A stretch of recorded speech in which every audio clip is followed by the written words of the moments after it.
I went to a this creativity conference that the sharing software platform Air put on Friday, and the keynote was Nicholas Thompson, who's the CEO of the Atlantic.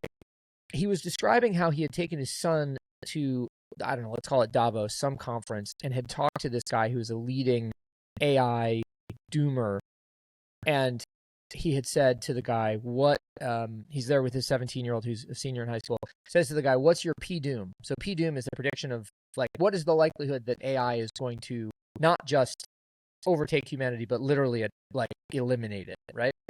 And the guy goes, yeah, P-doom is 100. In other words, It's going to happen. Absolute certainty.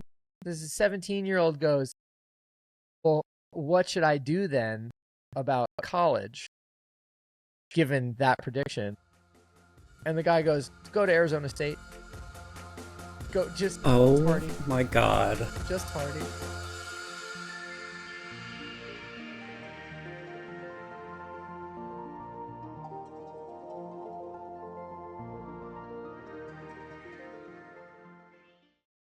All right. It is episode number 28 of Hip Replacement.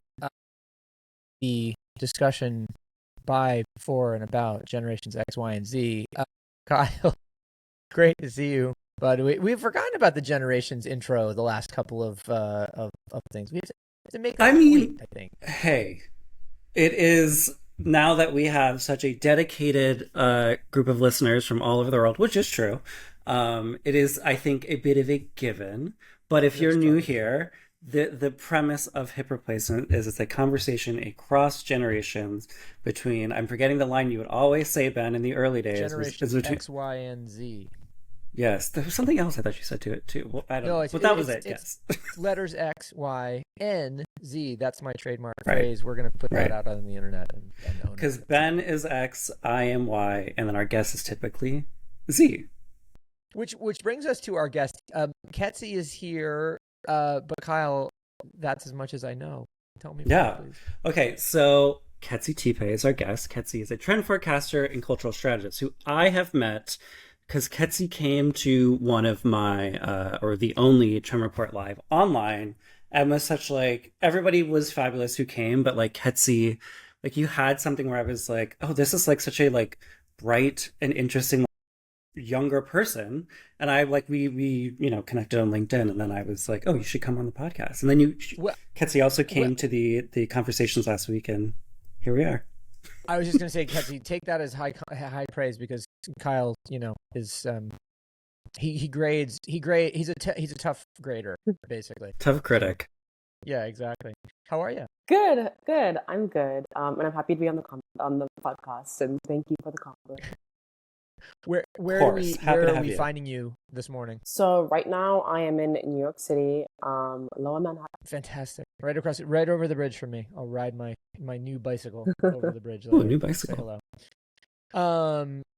Well, okay, so I had a rough weekend because I discovered my bicycle after 10 years of living in New York City unmolested, having been vandalized.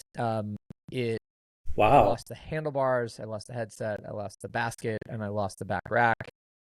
The back tire had also been run over by a car, and so it was badly bent and didn't roll. It was a real kerfuffle. Wow. And what all of that translated to was that I was not able to travel by bicycle, which I frequently do here in New York because I find it fastest and most fun. And so I had to ride the subway, and I ran into the current scourge of the MTA in New York, which is the Friend AI assistant advertising campaign. Are you guys familiar?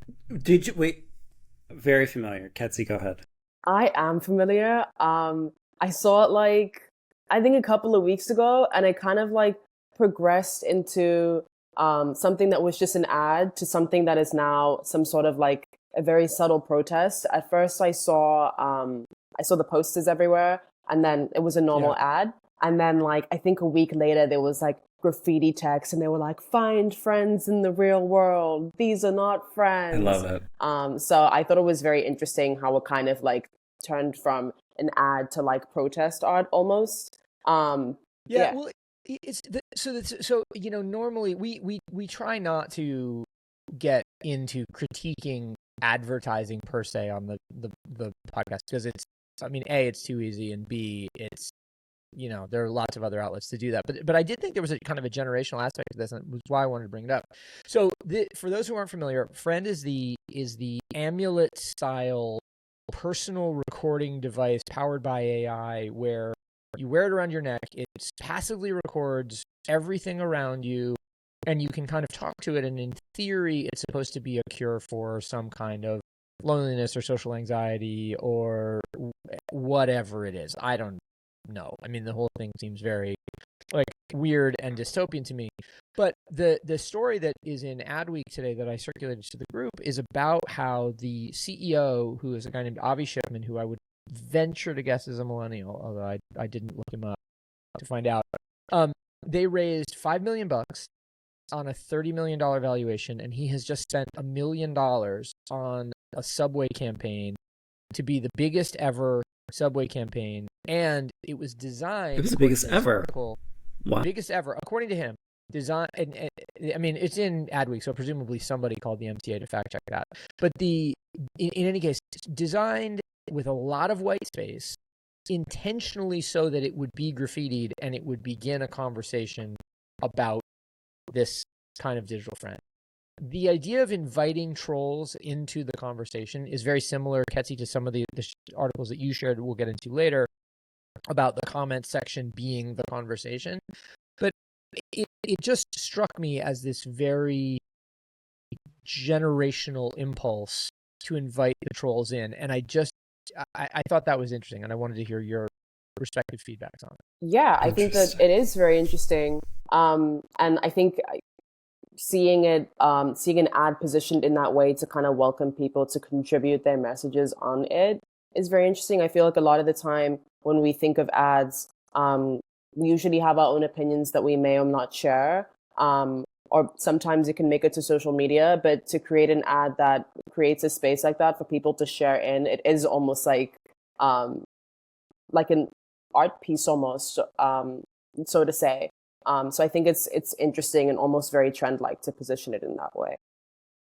That is a very good point. Very trend-like. Like that is the interesting thing, is that like it right. Sort of in a way it. Look, I think the sort of like, I designed this, as I feel like a very generous and almost like retroactive, like this was my genius, like I am so smart, look, buy my like yeah, it feels a little 2020 hindsight, doesn't it? Like, yes, 100%. But totally meant to do that.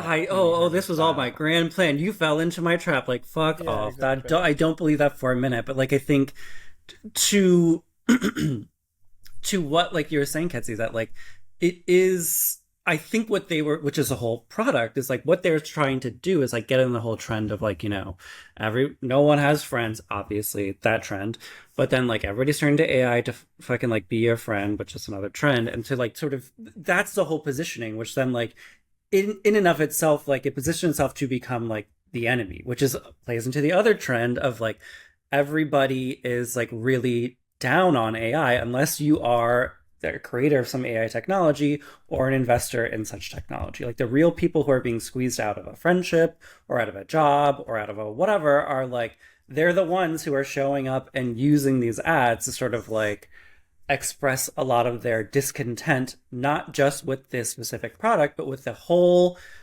system of AI, which is arguably like, it's competing with a lot of human life and relationships in ways that are like, it's not just like, I'm going to turn to my phone to talk or banter, but like it's also like competing for my sources of water and like things like that, which is like, this is ridiculous, or not ridiculous, but it's like, this is an obviously bad thing. But anyway, so it feels like a flashpoint, really, because like there's not enough places for people to vent that and have people listen. I mean, I suppose that's true. I guess my question goes a little, or I don't know whether it's deeper or less deep, but it's one I want to pose to you, Ketsi. Like, do you, as a young person, look at advertising as that kind of medium where you go, all right, they want my interaction, They want my take. They want my like name signed on the bottom of this thing, and therefore it's my sort of, not just right but imperative to do that? Or is it, well, I don't know, or does this one, just because of all of the contentious stuff that Kyle just outlined, raise its hand particularly high for that kind of interaction? Yes. I think I'm thinking of it in two different directions. I think in general, like, Yeah.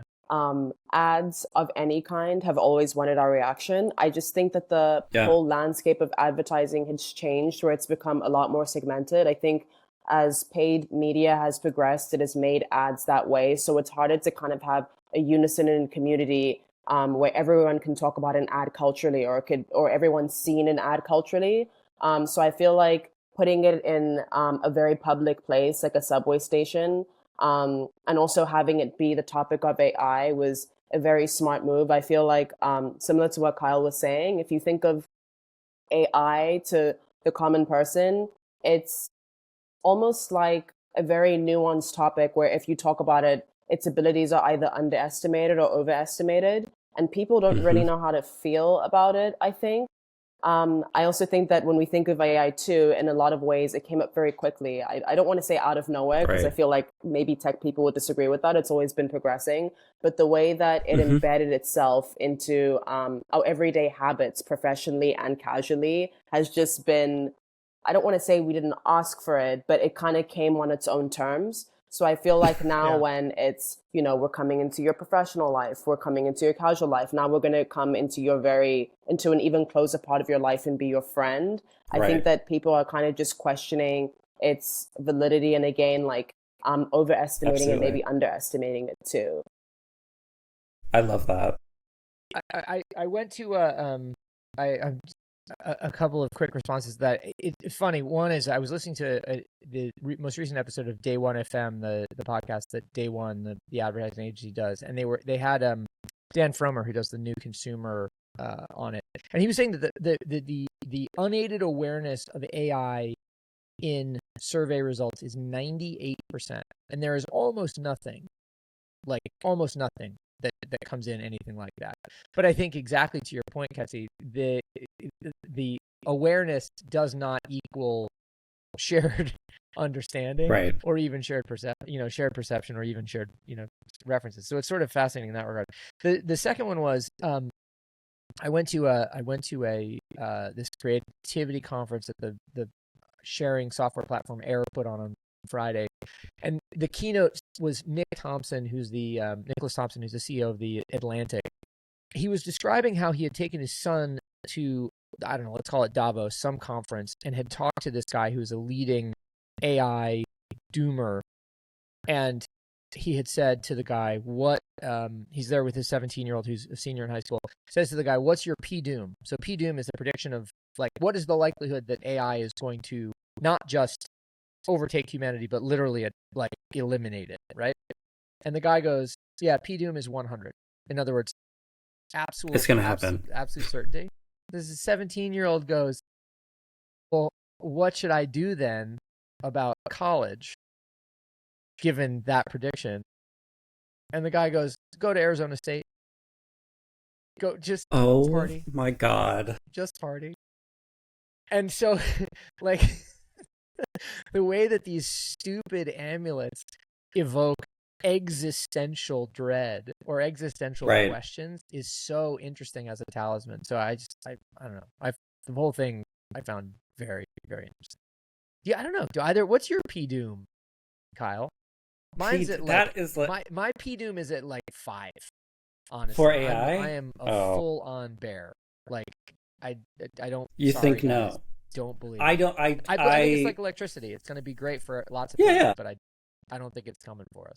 I would say maybe like a P10, but barely. I'm probably a P5, really. Like, I have a friend, I don't know if she's listening, but she works for a company that is like, their big thing, like, it's like a nonprofit, I think, actually, that is like watching AI to like make sure that it doesn't do shit. Like, that's their thing, is like, they're sort of making sure to be a watchdog for these sort of like P100 people. And I was like, between us, like, for real? And she was like, yeah, this is the whole thing. I'm like, no, you're joking. And she was like, no, this is my job now. I was like, holy shit.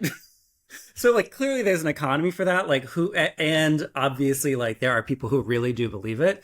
Do I think that it's like fucking Terminator? No, but like one thing that I was thinking like as you were telling that story was like who's to say that's not already here? Meaning that like that people are losing their jobs, that environments are being destroyed, that all those things, whatever, even without this technology living up to its potential, which I don't think it ever will, who's to say that's not already happening in a way? Like that doom isn't already here. And I'm not trying to be like a doomerist at all, because I'm very much not that.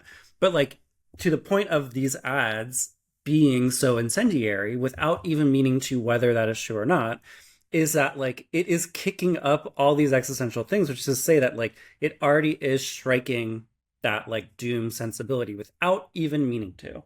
Like this specific thing is supposed to be a helper and like the good guy in this, and it still is being received as like this is bad. So like to me that like that was my initial reaction in hearing that, is that like who's to say it's not already here? And like I'm not saying that's true, but like a lot of people would make that case and I could agree with them. Yeah, anyway, that's Ketsi, true. what are your Ketsi, thoughts? P-Doom, tell us. I'd say I'm maybe five, like in the middle. I think that hearing both of your like perspectives, I think that the word existential came to mind.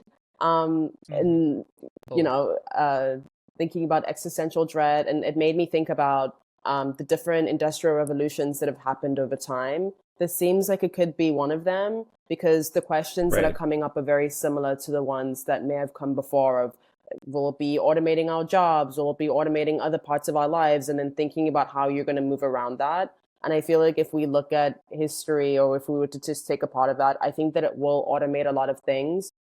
But whenever something is automated, it leaves space for even more innovation. So maybe it will push us into Totally. completely different paths that we're just unaware of. And because we're unaware of it, that's what's creating the existentialism. Well, to me, I think, yes, I think that's right. I think it's also the dread comes in a lot of respects from the idea that the technological upheavals of the past are flat in the way that we perceive them. And so it is very easy to think, okay, electricity came on.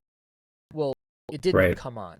It was discovered, it was engineered, there was a decades of wiring put in before electricity just came on, right? Indoor plumbing didn't just appear. Like, anyway, so because we are experiencing this in real time, and we are experiencing the highs and lows of it in real time, it's easy to you know, attach a lot more significance to this one than the last. The other thing to me, and Marie Dole wrote a really great piece over the weekend in her newsletter In Bed with Social, which I would recommend everybody checks out. But which is just it's about the fundamental limits of AI as it's currently built, all of which reduce essentially down to the fact that it's backward looking, and so it cannot innovate or move forward. It, as we often say, categorically cannot fuck around, and so therefore cannot find out. And so, you know, we have a lot of, to my mind, we've got a lot of room to move there. Okay. Anyway, that was my Gen X mystery. But I do think there is something in the idea of the interactive trolling advertising tactic that's very similar, Ketsi, to the stuff, as we said earlier, that you shared in like the conversation is in the comments. Would you talk a little bit about that? Like what there were two articles I think you brought up. One was in response to OK Cool's lore trend report on LinkedIn, and then the other was Nikita Walya's longer exposition around that. What grabbed you? Yeah, so the first one that I read in the trend report was about how there's kind of a growing uptick in comments creating the culture. More people kind of instead of having brands tell them what the narrative is, for example, they're kind of looking towards the comment section to figure it out and what other people are saying and pressure testing and feeling. Sometimes people are commenting, sometimes people are lurking, and I feel like that's how people are getting a zeitgeist of how things are. It's more about how other people feel about things more than what the brand is telling them to feel. I feel like that's a big switch.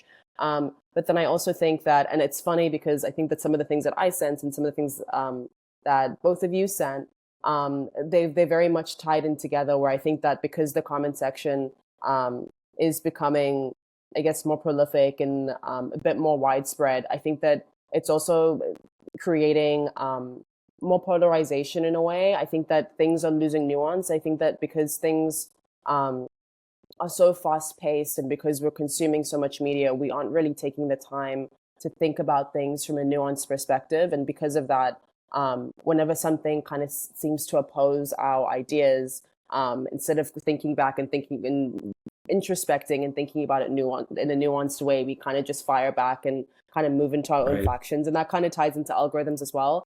But yes, I did read Nikita Walias. I hope I'm pronouncing the name right. But I did read the article, and it was very interesting to see how that's creating a less nuanced discourse, and how, again, if we look at history, that's been happening over time. Mm-hmm. Mm-hmm. We repeat the past, or not the past, but the patterns of the past constantly. Kyle, so I guess my question is, if that's the case, should we be investing all of our attention in trying to stoke the comments for hip replacement? Well, sure, yes. I think we 100%. Obviously, like, we get the most comments out of any podcast in the world ever. So, like, yes, we should be doing should be doing that. If you're not commenting on hip replacement, you're blowing it, guys. So yeah, exactly. Because you will get a comment from me back. Yeah. But the thing is that, like, it's funny because, like, that is so true, Ketsi. Like, that is, like, it's a really wise observation, a really wise sort of, like, stepping back and looking at everything. And, like, this is the unintended consequence in a lot of ways of, like, the majority of this decade being spent by the biggest brands doing sort of community management. And, like, that oftentimes, and having done that work myself and having done it for some really big companies, like, the thought is always less about, like, what are they saying and how can we sort of, like, factor that in. Like, sometimes it'd be like, oh, we dropped this product and people are, like, bombing on it. And, like, then they'd be like, okay, like, but, like, it never really trickled up in a way that was really meaningful to anybody. Besides maybe the social team who only cared so much. And maybe that was a social team at the agency who was like, no, we're getting a lot of comments about this, but the in-brand might be like, yeah, whatever. And, like, that's often what would happen. But now I think there are so many more tools, or so many, not there's so many more tools for the comment to become the content, but there is. Like, if we think about the quote retweet, and, like, that has already always existed, or for a long time, but, like, that has become such a key place to sort of, like, drive the narrative, number one. Number two, you also have, like, stitches and duets on TikTok, which is another way to drive that. Arguably a really important sort of evolution of this is also the introduction of, like, multimedia into comment sections very recently on TikTok and, like, in the past year on Instagram, which has also then, like, sort of, like, helped to flatten big ideas. If someone was trying to say, like, this is really bad because of XYZ, like, someone could post under a friend fucking ad or sponsored content that, like, very trendy right now elephant in the room picture, and be like, so you're not going to talk about, like, the environment? Like, you know what I mean? So, like, you can really conjure up really big, like, really sort of on everybody's minds discussions with, like, little things. And if that happens enough, it takes off. And, like, that is, like, it is what a lot of culture is. And, like, it goes beyond, obviously, advertising. Like, there's so much language that's emerging from comment sections. There's so much, like, it goes beyond in-jokes, where, like, if you think about things like the, SciBow, shut your bitch ass up acronym, or even, like, start digging your butt twin, like, those are based in comment section behaviors, which then sort of jump out into, like, kids in middle school saying SciBow out loud, which is crazy. But, like, and dads, yeah, dads as well. Oh my god, dads of the year. But, like, but it's like, it's all of that is something that originated from comment sections and the group chat, which the group chat is a giant comment section, and brands want to be a group chat, but, like, they can never actually do that. Anyway, that's my sort of take on it, but it's fascinating. Well, I just think it's amazing. It brings up the whole thing is fascinating. Whether or not it's amazing is debatable, but it's fascinating, certainly. And Ketsi, it reminds me a little bit of, or it dovetails into something else that you sent which was the idea of how brands and artists are incorporating necessarily authenticity into their kind of narratives because it's harder for, I think, the audience or the peanut gallery to call bullshit, and B, because it just, in a world where everything is sort of disembodied, optimized, and versioned a zillion times, it preserves a sliver of humanity. You talked about the articles in covering the Cardi B record, which I have not listened to yet, but which I think is sort of interesting. And then beyond that, the some of the campaigns in advertising coming out of Fashion Week. Jump in, tell us. Sure. And I had one more thing to say. Please don't let me cut you off. Which also relates to what you just asked too. But yes, I do think it's very hard for brands to jump into comment sections because of the whole because things are very polarized, and also what they call the "what about me" syndrome. If you talk about one thing and then people are like, "Well, what about this?" But I do think would be interesting, and I've seen some brands and I think some celebrities too online where they won't comment, but they'll like certain videos, and someone will be like, so and so like this, and they kind of build a narrative with the videos that they like, so they subtly weaving themselves into comment sections. I find that Kremlinology so hard to understand. Like, who are the people going, oh, Selena Gomez liked this post on Justin Bieber's feed from 40 years ago that I just, who's doing that? Who are you? The Stan armies, 17-year-olds. It's not Stan. Bananas to me. It's not. Well, it's not only Stan culture though. Even if you see a random video that you find funny, it will say so and so liked this video. If you follow them. Oh yeah. So you see that. You see that too, and sometimes. You see big brands will like something or be like, LOL, so funny. And people are like, wait, what are you doing in here? And I'm like, oh, it's interesting to see them build a narrative with that. But yes, back to, but I think that also weaves into authenticity a little bit. But I think with brands, it can be a little tricky. But I think that with humans, it does also show the more human side of their humor as well. Because I think that I also saw this take on, the shift from celebrities to content creators, and how I think it was Eugene Healy who mentioned it, but from celebrities to content creators, where if you think of celebrities, they were almost a quote unquote empty vessel where brands would use them and kind of impart or imbue their messages on them. They're kind of just the vessel to channel that or imbue that. And then with influencers, they're themselves and kind of impart their own ideas, and then people come to them. So there's a shift in that kind of way, and I feel that channels into authenticity too. That's I feel that's a macro shift that's happening, but I think that a micro shift that's happening in terms of showing authenticity is something the Cardi B album, and kind of how it conjured up to be the way it was from a marketing perspective. I know that it's called Am I the Drama, and a lot of the album talks about the drama that she's been involved in, some of it being ongoing or that just ended. There was the court case, for example, and she's been very public about, her marriage or the decline of her marriage. So it seems very authentic because it's not just, it doesn't sound like it's just a song about breakups or these are things I've been through. You've actually seen her go through it. And they've been recent examples of that too, or of building your own life narrative into your brand or into your artwork where everyone can see it and it's not just fake. For example, I know that Doechii was used as an example too with her YouTube channel, where she was kind of, she had vlogs of her life before she was famous, of her journey into becoming a star. So even when you see her fame now, you can go back and see her journey, and the anxiety song, how it actually came out 5 years ago, but then it popped up from her YouTube channel.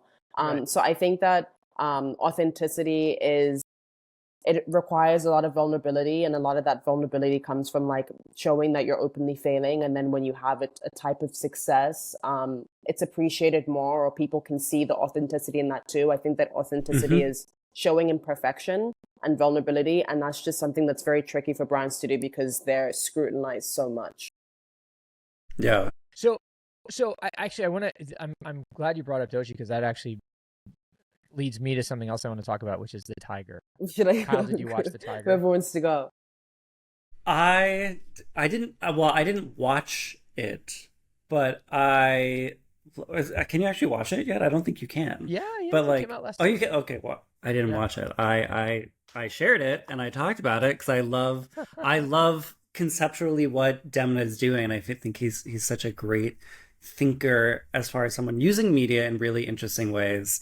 And again, like, Kyle, let me stop you there for a second. Just for those who aren't aware, I know Ketsy's nodding along here, but the Tiger is the Spike Jonze and Helena Rain written and directed short film. It's about 30 minutes that debuted last Tuesday with the new Demna helmed Gucci season, and it's prompted a lot of conversation, which we'll talk further about. But anyway, Ketsy, you've watched it? Yeah, me too. It's pretty good. Kyle, you got to get there. But anyway, I know. I was just holding on to like, oh, this is like only in theaters in Milan. Like one day I'll see it. I didn't actually like poke further because I was like just respecting that this was in a theater in Milan for Fashion Week and it will come to me one day. And I guess what day's today? It's on Gucci.com. It's on YouTube. You can watch it. YouTube.com. Okay. Yeah. Well, it's go all this to say is that like it's funny that like this is now what the third, fourth thing. Like everything we talked about is like sort of tied to advertising, and like it's funny that like advertising in a lot of ways, or whether it is now a movie, it is now a like a court case I was in, it is now like a rage bait trolling in a city, it is all of these things, but like I think the thing that sort of like speaks to the Tiger being so good at what it did, I think I haven't seen it yet, is that like it really helped to sort of elevate and recontextualize the brand for the audience and for the brand and for the community itself. And I think that was like a really important thing that needed to be done, which like, look, that's not an easy task to sort of figure out like, how do we do it? They could have done a street campaign like Friend did. They could have like hired a creator to be their new face. They could have done any of those things. And instead, they sort of took a step back and did something very traditional and very glossy that like really paid off and really helped to put them in the right sort of like headspace, whatever you want to call it. And like, it's all ironic because like, like if we get big brain, like the House of Gucci movie was supposed to sort of like help push a narrative in a way for the brand. And clearly it did not work. Like that came and went and it didn't get all the sort of accolades that it needed. But this probably will have the same sort of impact that movie had in a lot of ways, which was much bigger budget, much bigger time, much bigger whatever. And like, all this to say is like, this goes to something that I was going to say about the Cardi thing and even the Friend thing before that is like, these are all so interesting and they're evolving, what is and isn't an ad, which I think is a good and bad conversation to have. But like, totally. Are these things actually selling anything? And does that matter? Because like, an example is like, the Cardi B thing. Like I have watched so many of her interviews. I think she is so entertaining, but I am not interested in the album. I'm sorry. The same thing happened with Lorde. Lorde in her past two albums, like I will watch every interview. I think she's so entertaining. I think everything that she does, I'm like, this is great. But then I'm like, time to listen to music. I'm like, I don't care. I cannot be bothered. So it's like, it's an interesting thing where like now everybody becomes someone who does a press junket, and like the thing you go to sort of like watch or listen to or buy in the store is almost irrelevant. And like I feel like the same thing a little bit with the Gucci thing. It's like, this is amazing and like I love it. Like this is not going to influence me to buy the like distressed slides that I could get on eBay. Like that is like to me the big thing. So I'm sort of curious, like, what does the film, having seen it, like what does that sort of like kick up for you all, where you're like, oh, I gotta go to the store? Like what are you thinking? Yeah. Well, Ketsi, you first. What did you get out of it? Because I got a couple of good ones, I think. Yeah, so I have 2 points to make to that. I think, Kyle, to your point of you saying, does it sell anything? It kind of sparked something in my head where I was like, it seems like there's been a shift if you think of like older celebrities or older musicians, for example, with the way that they were branded. I think it was very much like they're a musician who happens to have a personality as well. they're a musician who you listen to their music only, and maybe you might find out what their favorite color is or something like that. And I feel like it's flipped to now you consume a Yeah. personality, an artist personality, and they happen to sell albums on the side. I feel like it's very Hmm. much been an inverse, and I feel like it's harder to sell things. Because you're right, like you can really like an artist, you can really like their interviews, you can think that they're funny, but you might not like their art, and that's the reason that they're there. So I think it is a bit, there has been a bit of a conundrum with authenticity, or there have been positives and maybe negatives to it, even from the artist side. Um, but what I thought of the movie, I thought it seemed like it was an existential kind of movie that didn't necessarily have a plot, or maybe it was Hmm. commenting on the human condition. I feel like it wasn't supposed to have a plot so that it wouldn't really come across as polarized, maybe, or too opinionated, because I feel like the storyline wasn't really meant to have an opinion. It was more to showcase the clothes. So I feel like it was Right. kind of just like relax watching, and then you just watch you kind of watch the clothes more than pay attention to the actual storyline. That's how it felt to me, kind of. To Really, that, Ketsi, like, both of you, like, did you find it more just a very pretty long commercial with a bit of a story, or like it was leaning more towards like this is an actual film? Because like it was positioned as a sort of film thing, but like, is it more of an actual just like it's a commercial, and they just don't want to call it that? I I feel like it was the first one, like maybe it was a commercial, but it kind of had like a psychological thriller touch to it. I feel Oh, like it was more interesting. of a Okay. commercial, but they may have delved into that genre to make it riveting at certain points so that we don't leave. Maybe that Right. sounds yeah. Fair. too calculated, but I'm just like thinking off the Hey. top of No, my head. I don't. The thing that struck me. I look. So I really liked it, and I really liked it. Not. I really liked it on a meta level, and I'll explain further. Like one, I really like Demna's instinct, or what I presume is his instinct, or the people around him, to elevate by tearing down. They needed to institute a degree of weirdness and subversion into the Gucci universe, which was not Alessandro Michele's sort of um, junk shop, eclectic chic weirdness and subversion. It was something different, but it also like spoke to that and felt like it could be a continuation, which Sabato Sarno didn't do with Ancora. I thought the impulse of that was great, but just watching the film and have had the privilege of working with Spike for a long time, not recently, but through many years of Vice, and kind of understanding to some degree how his brain works. Mhm. I imagine that meeting literally being like Demna sort of showing up with what I always describe as like Kanye's sketches for the Yeezy line. Have you ever seen Kanye's sketches for the Yeezy line? It's I like a don't. page full of triangles. It's Of it is course. the it's the craziest like inspiration sheet ever, and yet it managed to get translated into this, like, Kanye's politics aside, like the actual product for Yeezy was very well articulated and obviously moved a market. So it was always fascinating to me that like his page full of triangles could do that. I could imagine Demna showing up with a similar sort of brief for this, like, Spike, I want to make Gucci weird and mysterious and otherworldly. Go. And Spike and Right. Helena, and just kind of like going off and executing on it.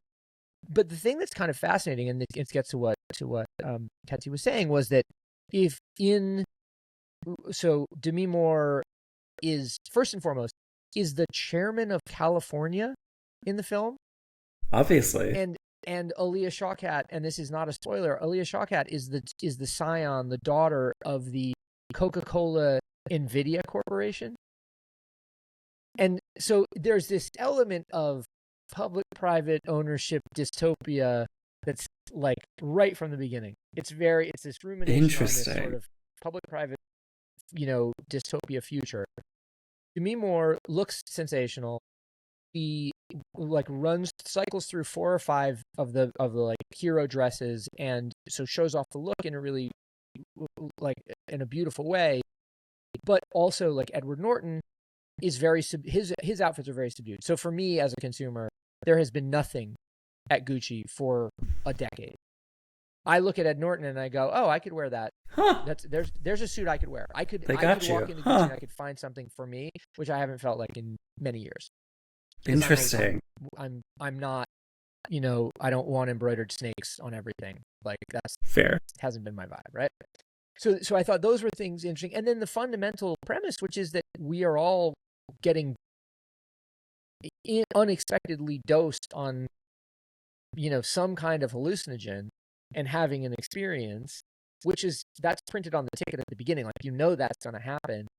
It was a very subversive way to take on this, multi-billion-dollar luxury brand. And I found the whole thing really fascinating. There's all kinds of weird Easter eggs in it. There's conspiracy. There's all kinds of crazy stuff. That is so cool. Interesting. Ketsi, I've probably go ahead. now oversold it. So now you're watching. Well, I have a lot. I have a lot of thoughts on that. But Ketsi, you were going to say something. Yeah, I was going to say, and this is just a quick one. I think it's very interesting just to hear the contrast between how I described it and how you described it, Ben.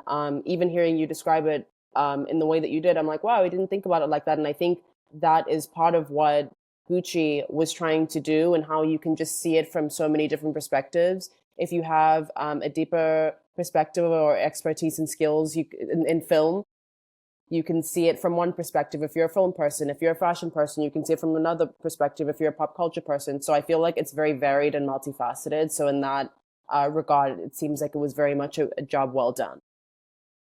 Yeah, it's so funny. I have been in meetings with Spike, corporate meetings with Spike, where corporate people attempt to tell him what to do, and it doesn't go well at all. And it not even because Spike doesn't take direction well. It's because it's not that you're on a different wavelength. You're speaking a different language. Whereas you can imagine somebody showing up with the paper full of triangles, basically being like, just make this, and he instantly gets it. And wouldn't be able to give it back to you in corporate speak at all, but the final outcome will do all of the things you need it to do in a very sort of like instinctive way, which I just find fascinating.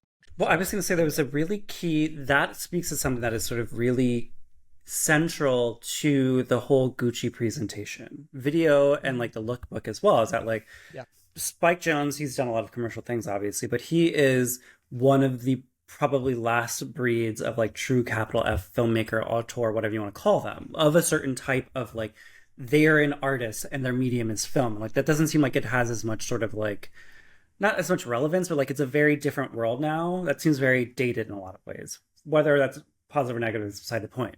But like that is one thing. But then like the lookbook was shot by Catherine Opie, which I feel like not enough people talked about. Was like that is like Catherine Opie, she doesn't do that. Like, and like the photos are very not Catherine Opie. And like for him to use arguably one of the best fine art photographers, if not the best American one, and Spike Jonze, these again, two people who don't work in these spaces, and granted Spike has in some ways,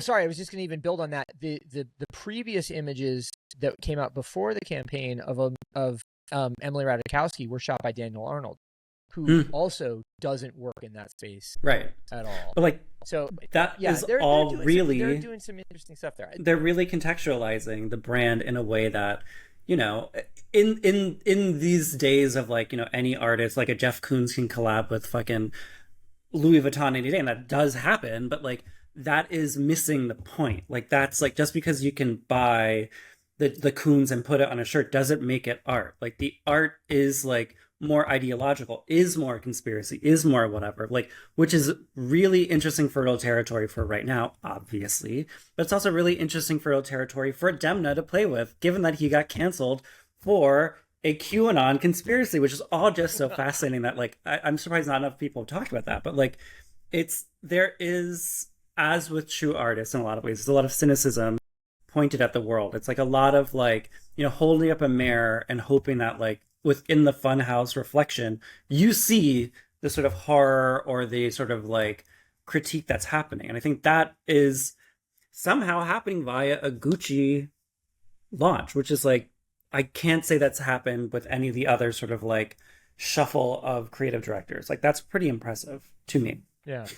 Well, okay, so speaking of slow rolling sort of trends in society, maybe as the last thing to touch on, because this will definitely spark some opinions. I think, Ketsi, you forwarded along an Instagram reel about the massive shift happening in across platforms to a more privatized internet, and that was something that as a generational child of the open web, I'm a little, like, I'm naturally a little trepidatious about, but also sort of fascinated by. What does that mean? I think it means, and this also ties into an a conversation topic from your end that was sent about like AI slop, like and our previous topic about how AI is starting to kind of take prominence in the sort of internet sphere.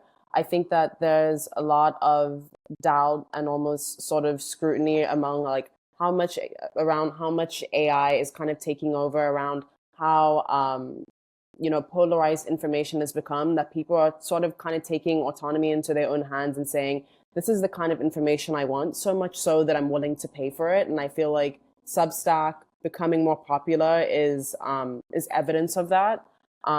People are willing to, and there's sort of a communal aspect again, with even like us talking about comment sections earlier, or like the group chat. Like there's a communal sense of kind of starting to step into your own opinions and owning it more, and even paying for it. So I think that's how it's becoming privatized.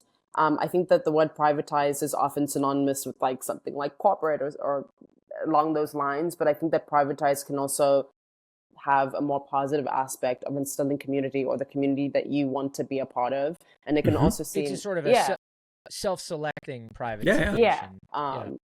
And potentially also anti-AI, but also like authenticity inclusive. It like kind of weaves into everything we've been talking about so far.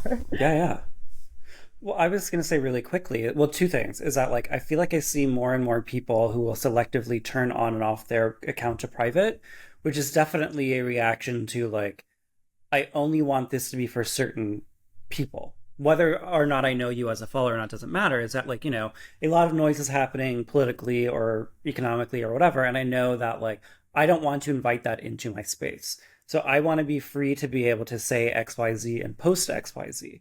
Whether that is like, this is a good bad example. I feel like this happens a lot on like gay Twitter, where it's like, yeah, I want to post a sort of topless photo after the gym because I thought I looked hot. And it's like, okay, yeah, if you got to do that because you don't want to get fired, then go ahead. But like, that's a very real sort of like reality or an expression of that.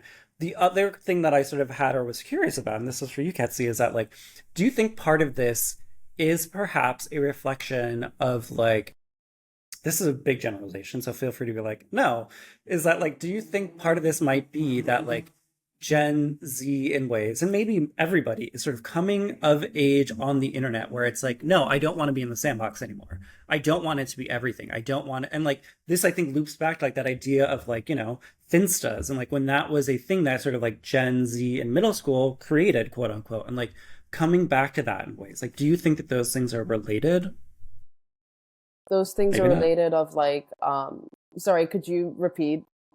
Like this sort of like creating more private online spaces. Do you think that that is part of maybe like Gen Z or younger people in general being like, I have participated in this very public internet for a while, and like, I want to retreat a little bit. I want to sort of like go back to like when it was just me and my middle school friends looking at the pictures of my dog.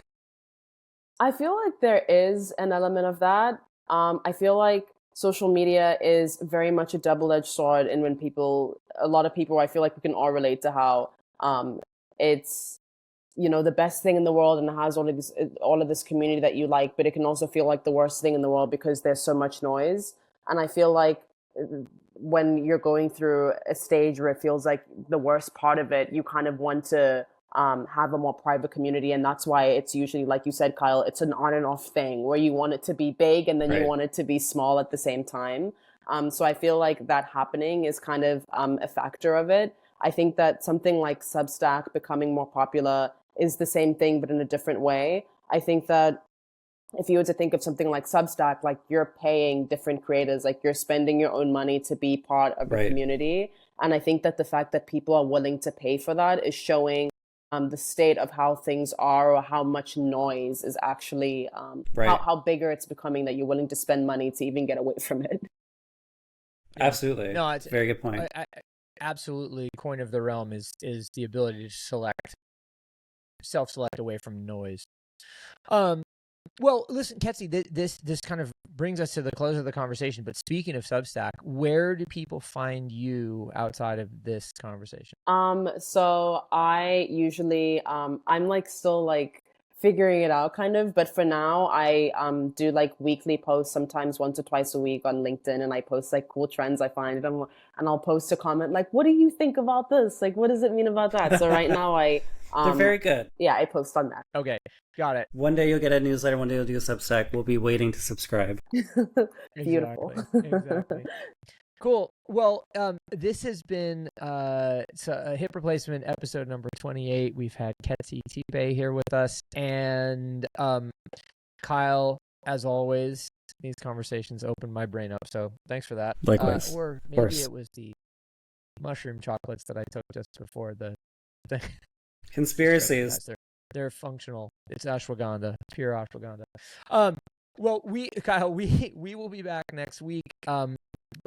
New episode every Tuesday, so tune in. Please like and subscribe, share this, and go find Ketsi on LinkedIn.